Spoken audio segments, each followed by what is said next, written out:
day everyone. So before we begin our lesson, I will first provide with an information sheet and the attendance for today.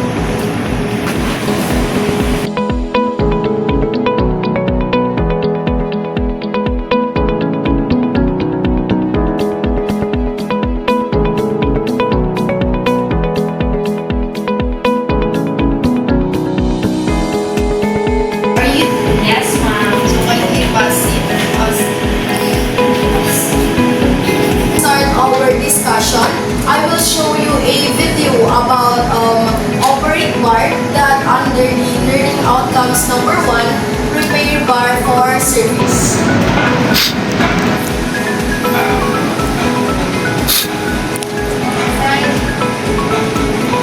You can see we have the bar station here. Basically, a workplace for one bar. You should be able to make pretty much all your drinks from this spot. You don't have to walk any further to go and grab it. So what you have here is your speed rail. So this is your rail where you store all the bottles that you need. Most of the product is commons. Just choose the bottle. So these four glasses can work any content. Oh, that's all. So while watching everyone, what is your observation about the presentation or the video that I provided to you? Anyone? Yes? Let's talk about the area in a bar, especially in operating the bar. So there's different kinds of liquor bar, I guess. So that's what I have observed. Very good and good observation, Miss Diaz. So let's proceed to our discussion for today. So again, we are going to discuss about learning outcome under bartending and C2.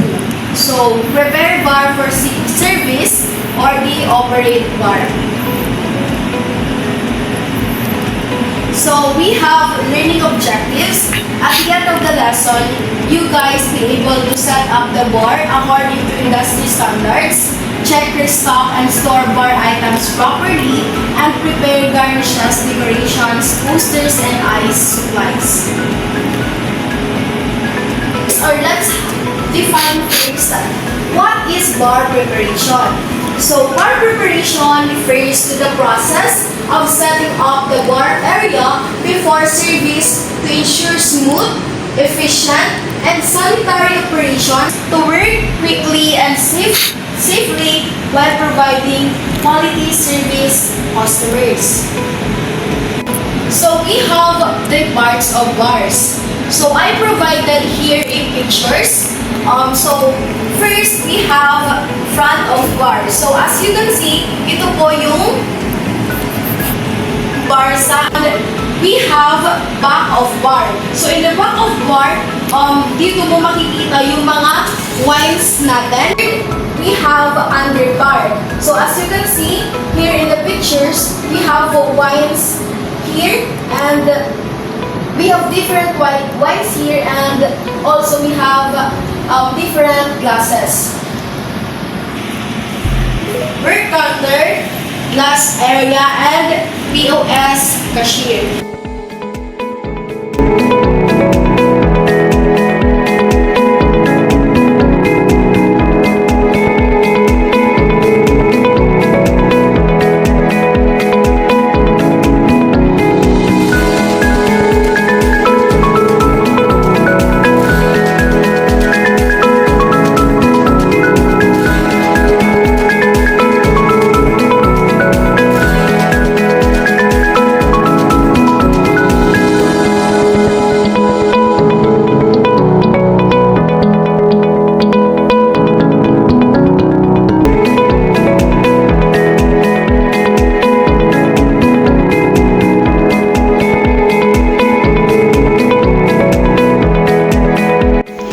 Overview of restocking and storage. Restocking is the process of replenishing bar supplies, including liquors, mixer, glassware, and tools, before and during bar operations. Proper storage ensures that all bar items are kept in safe, organized, and sanitary conditions. A bartender must restock the bar regularly to maintain efficiency and prevent service delays. Types of bar items that must be restocked. First, liquors and spirits. Second, mixers and non-alcoholic supplies. Glassware, bar tools and utensils. Garnish and consumables. And lastly, ice supplies.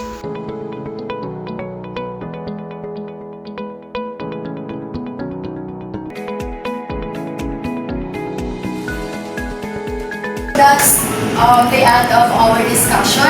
Let's proceed to the demonstration. So, as a trainer, ako na muna yung gagawa. Ako na muna yung magde-demo. And then, you guys, as a trainee, kayo naman gagawa nung dinemo ko. And, i-evaluate ko kayo if yung actions or yung demo nyo is pasok sa ating evaluation under the competencies. After the discussion, we conducted a laboratory activity for them to demonstrate what they've learned in the lecture.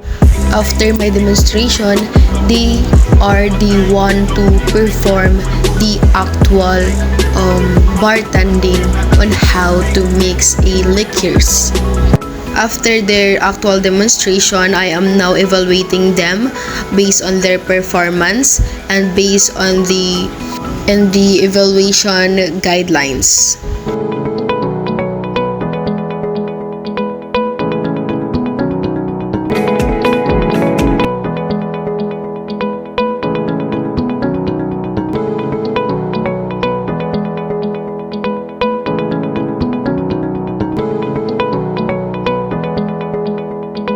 And that's the end of my presentation under the bartending and C2 training regulations. Again, I'm Josephine Barra. Thank you very much.